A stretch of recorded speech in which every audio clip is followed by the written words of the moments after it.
పితా పుత్ర పవిత్రాత్మ నామమున ఆమేన్.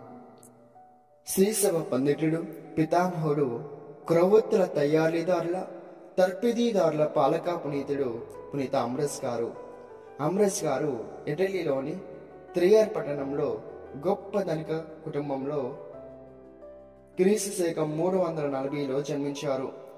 అంబ్రస్ బాల్యంలో ఉయ్యాలలో పరుండి నిద్రిస్తుండగా అకస్మాత్తుగా ఒక తేనెటీగల గుంపు వచ్చి ఆ పసివాని పెదవులు కండ్లపై వ్రాలాయి.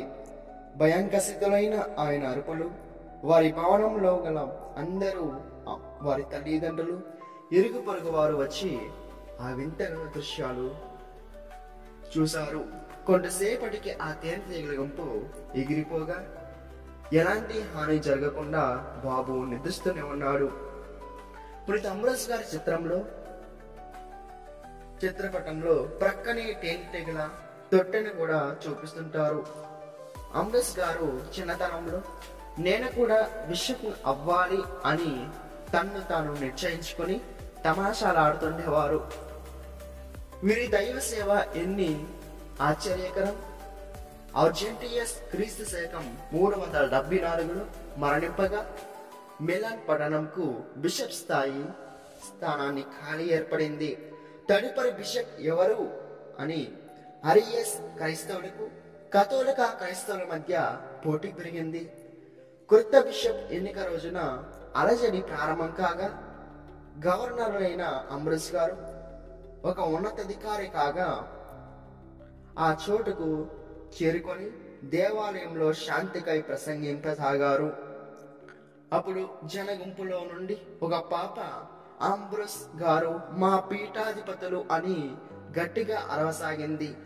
ఇక ప్రజలందరూ మూకుముడిగా ఆమెతో స్తుతి కలిపారు. అంబ్రస్ గారు తమ వాక్చాతుర్యంతో విశ్వాస పటికతో అగస్టిన్ గారికి బోధించి వారిని అన్వేషిస్తున్న ప్రేమను సత్యాన్ని తెలియజెప్పడంతో అగస్టిన్ గారు పూర్తి మారు మనసు పొంది దైవంకితులయ్యారు. పునీత అంబ్రస్ గారు వేద గ్రంథాల అధ్యయనంతో అపార జ్ఞానాన్ని సంగ్రహించి మంచి వక్తగా, పవిత్ర వ్యక్తిగా పేరు తెచ్చుకొని తమ 57వ ఏట క్రీస్తు శకం 394 ఏప్రిల్ 4న పవిత్ర శనివారం దినాన్న తమ అంతిమ శ్వాసను విడిచారు.